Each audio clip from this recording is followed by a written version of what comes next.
குட்டிமா அங்க போய் ஃபுட் போடு குட்டிமா. நீங்க ஃபுட் போடுங்க, இந்த பக்கம் நிக்குதுங்கம்மா. நீ அந்த ஜன்னல் கிட்ட நின்னு ஃபுட் போடு குட்டிமா.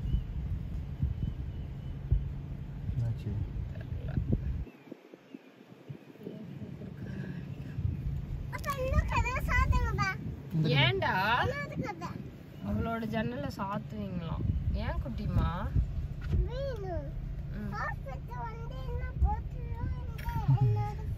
உன்னோட ஃபுட் எடுத்துக்குமா, கேட்ச் பண்ணுமா.